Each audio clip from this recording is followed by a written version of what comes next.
How can someone tell if their body is living in a state of chronic stress? Look for the pattern of if the fatigue that caffeine doesn't fix, if you have a belly weight gain, or if you have low motivation, if you crash mid-afternoon or wake up at 3 a.m. wide awake, that's your nervous system telling you that it's stuck in overdrive. So having said that, let's get to the bottom of it.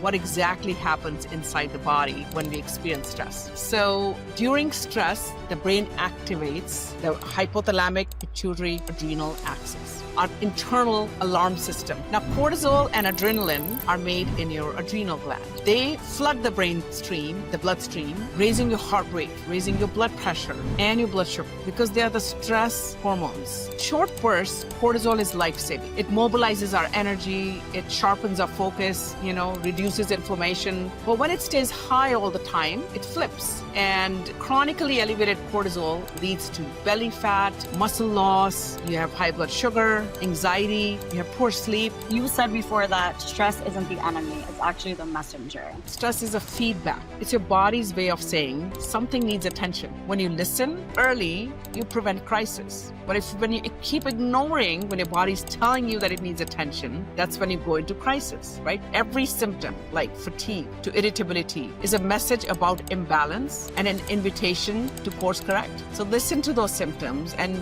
don't try to just get every medication to fix your fatigue. Listen why you could have fatigue. Many other patients that I see on a daily basis, because I feel I can do the best thing for them as I may do the right medicine or give them the right prescriptions or take care of their physical health. I always feel the need to address it, because unless we address stress, your healing cannot happen or cannot even begin.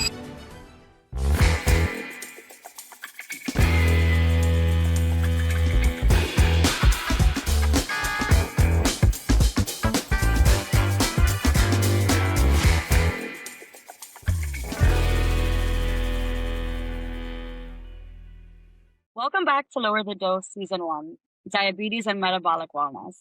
In our last episode, we talked about the body's early warning signs, the check engine lights that signal imbalance long before a diagnosis.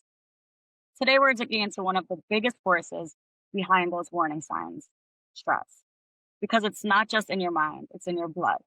Stress raises blood sugar even when you're not eating. So, Dr. Rangi, this is one of your favorite topics you've told me, because stress, as you say, is often the hidden hormone no one tests for. So let's dive in. I'm excited to talk to you today. And this is relatable to everyone.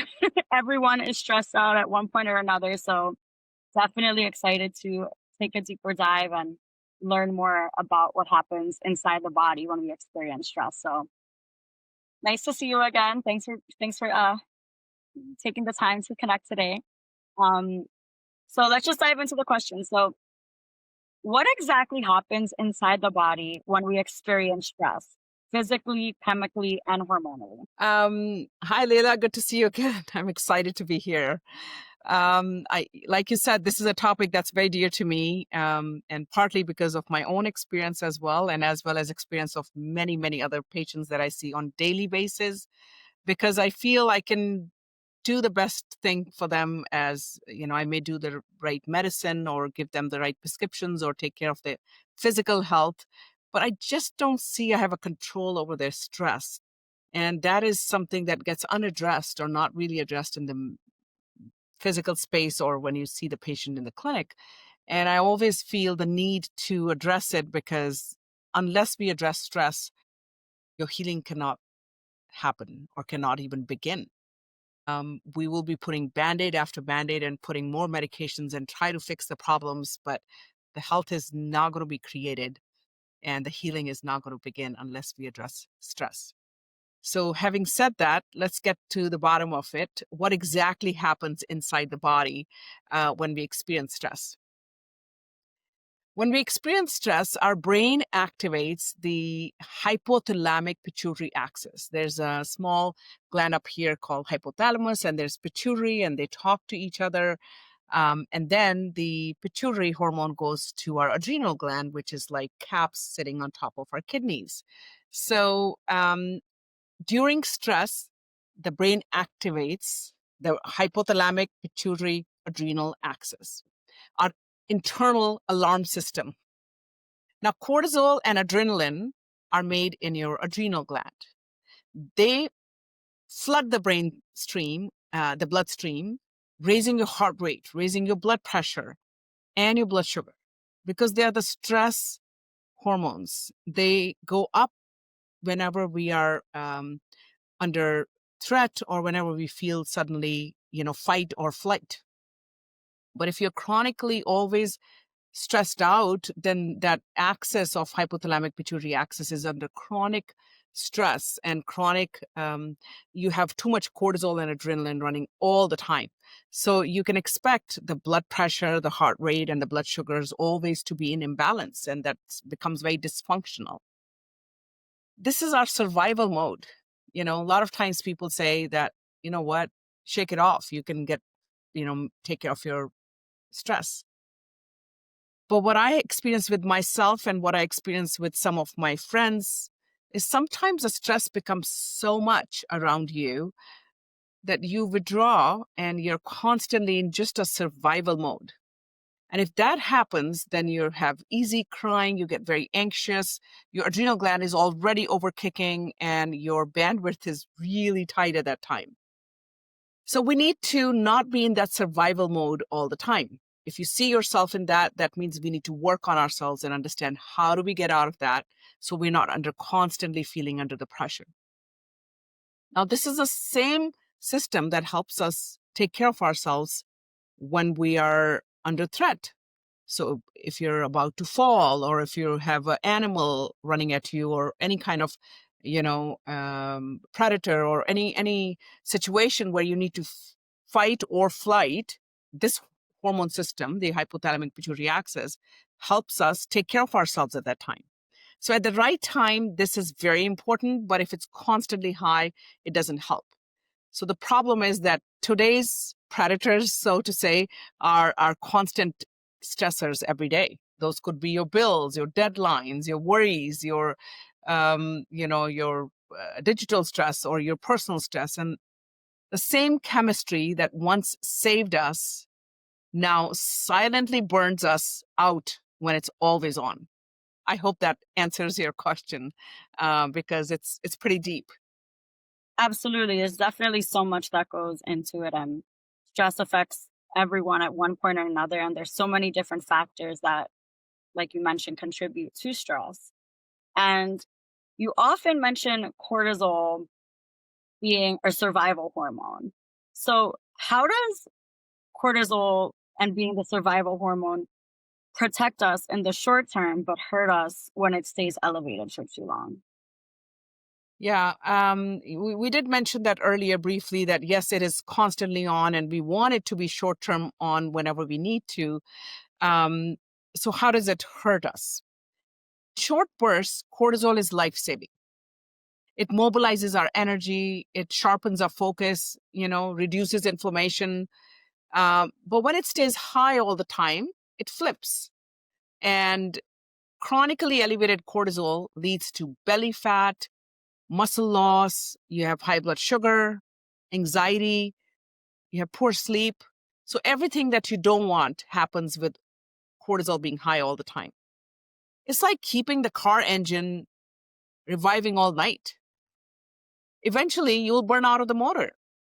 So that's exactly how our cortisol survival hormone works. You need to use it when you need to use it, and switch it off and let it calm and recharge when you don't need it. So if you constantly keep it on, it's going to take our energy away. It's going to blunt our focus.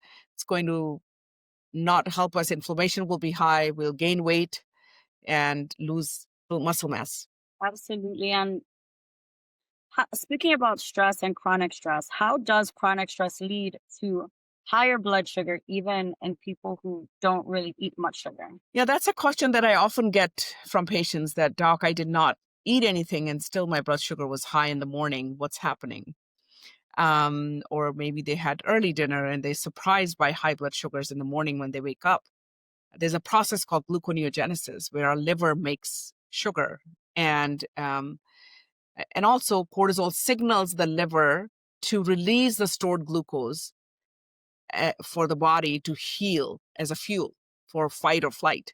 So under normal circumstances, our liver should be able to store that glucose and release it only when needed.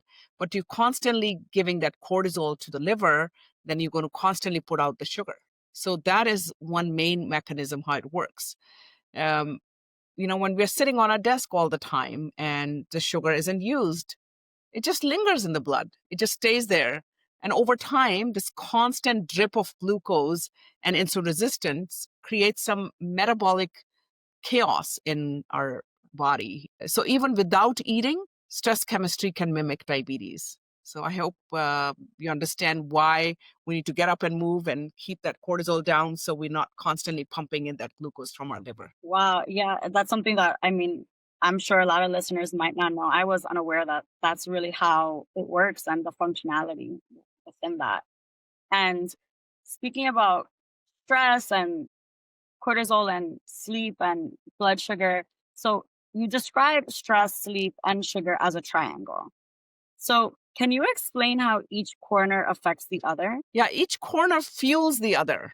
So stress disrupts the sleep, and poor sleep raises the cortisol, and high cortisol drives high blood sugars or the sugar cravings.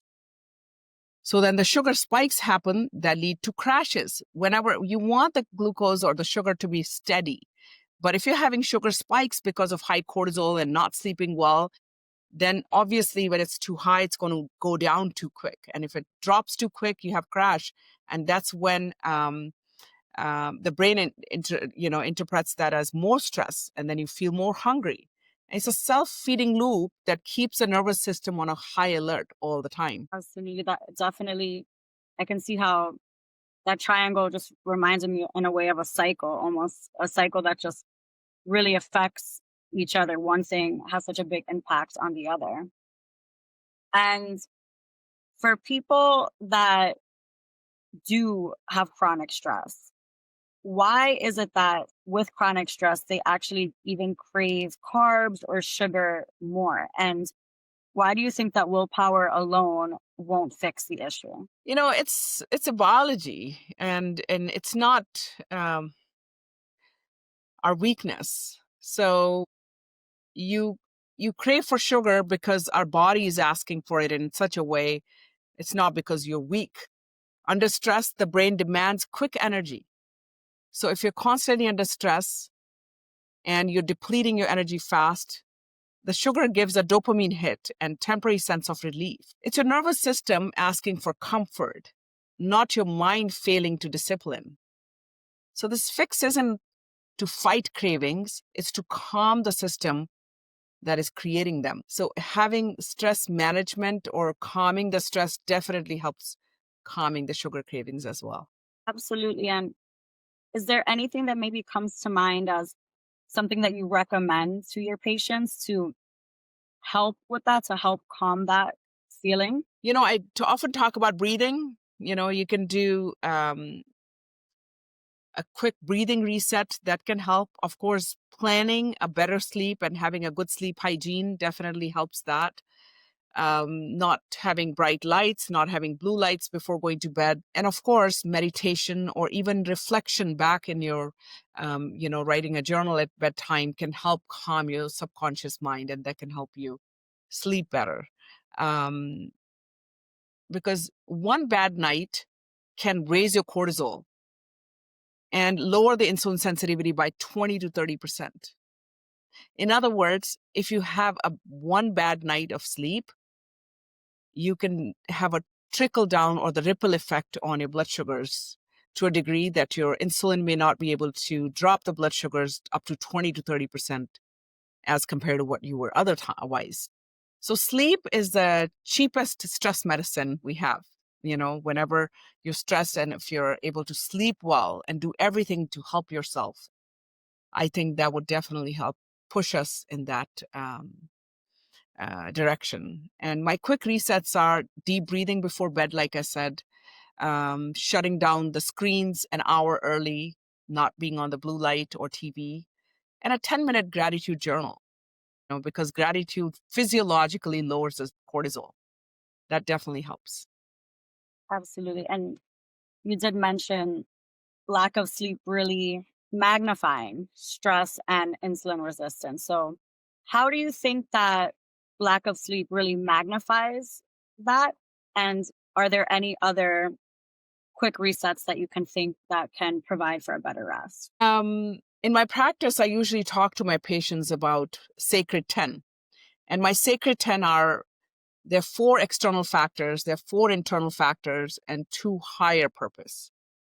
So for stress management, those 10 really help.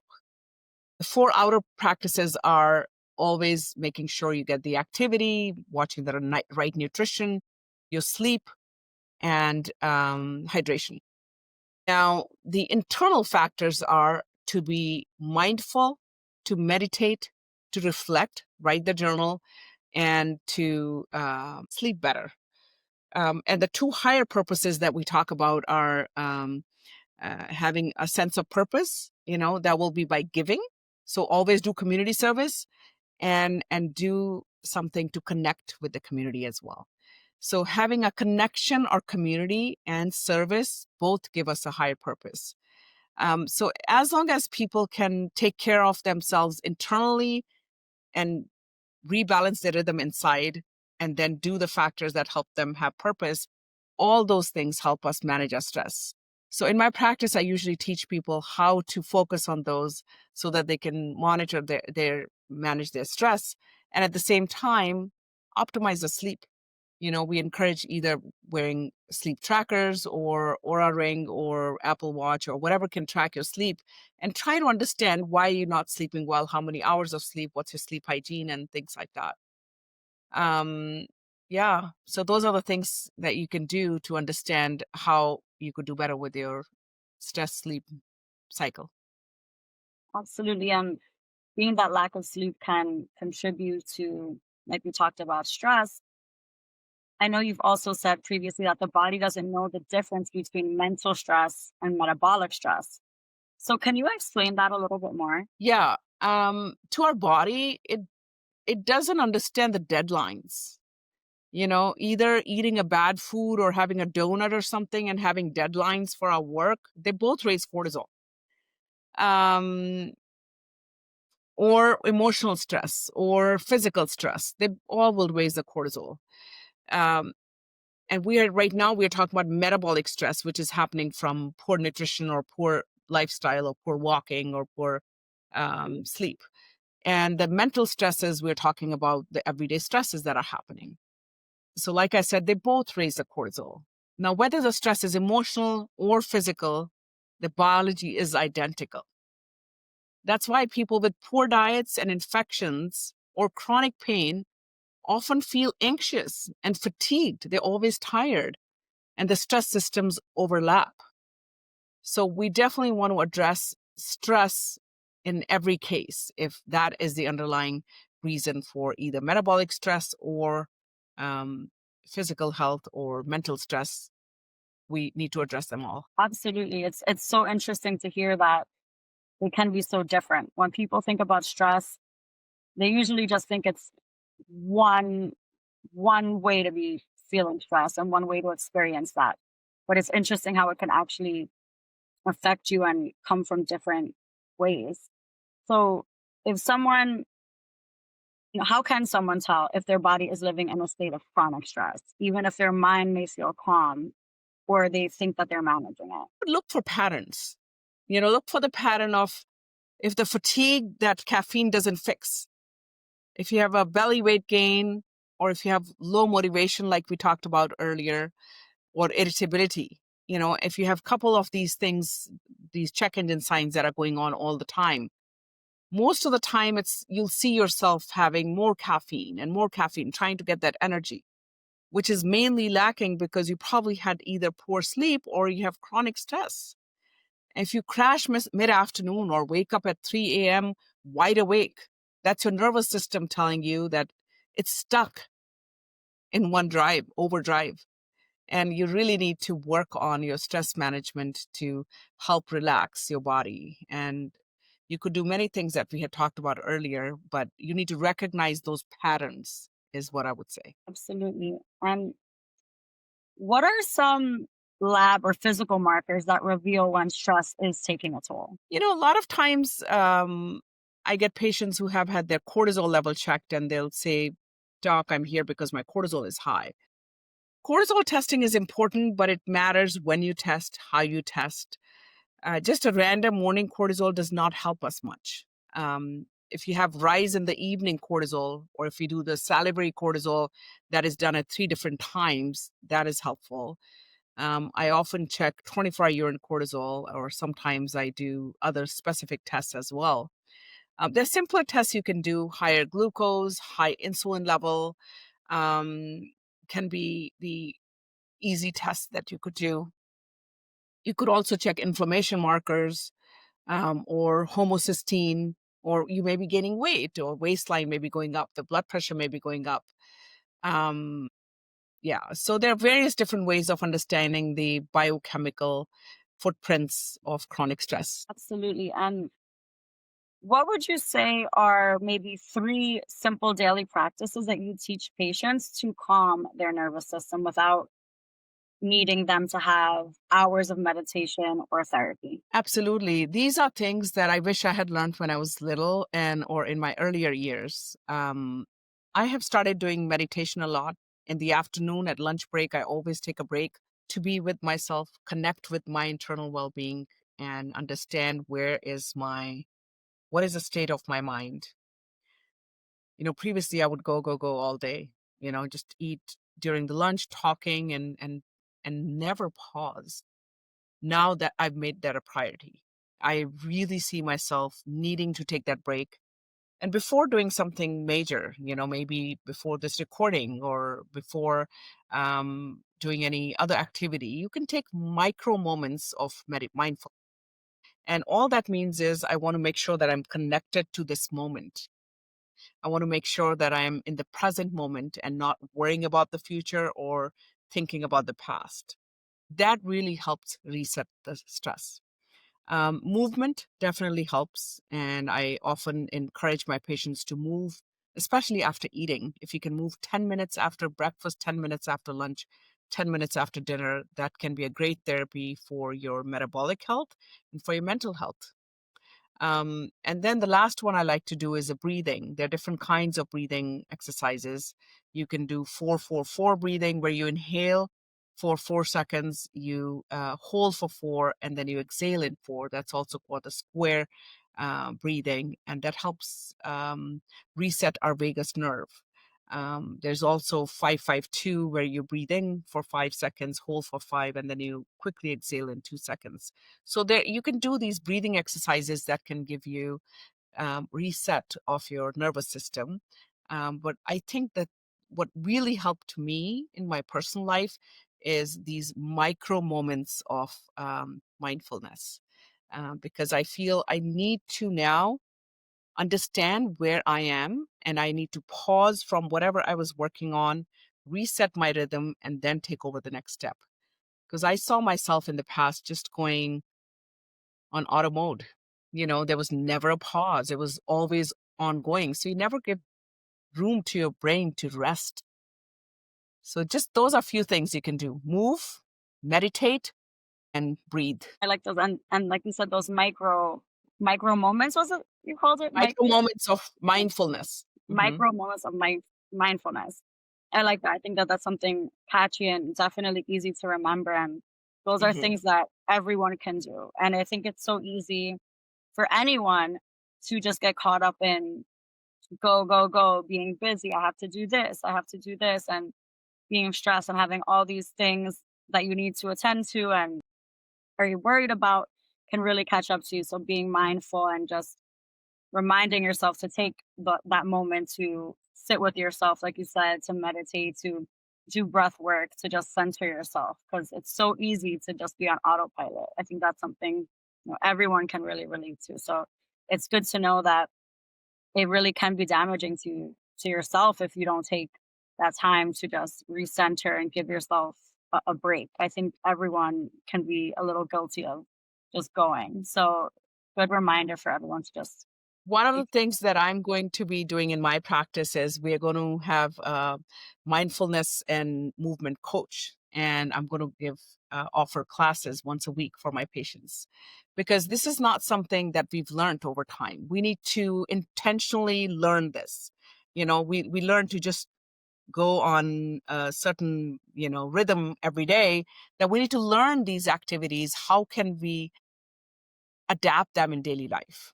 I went through some meditation classes and training earlier this year, and I also did MBSR, or mindfulness based stress reduction course from University of Massachusetts.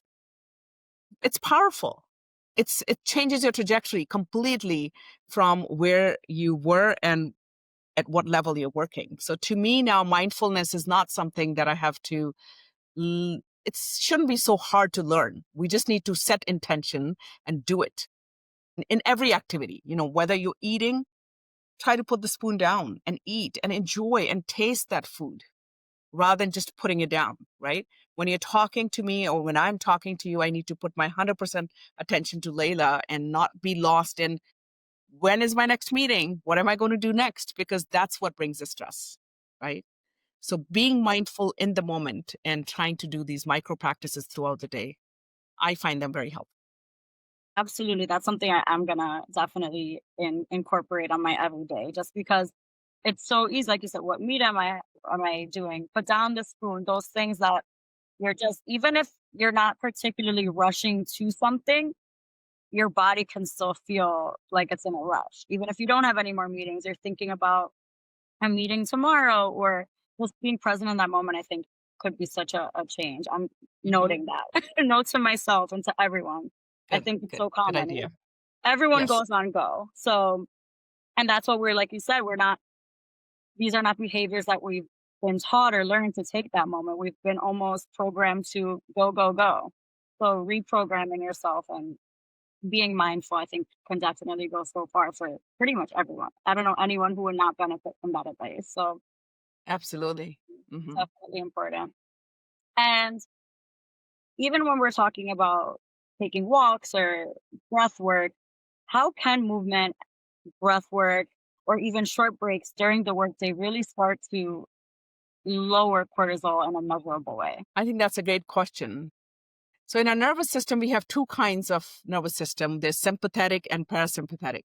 And sympathetic is the fight or flight mode that we talked about earlier. And parasympathetic is like calming system. That's what you need to act. You need to activate the parasympathetic system, like putting your body's on the brake pedal.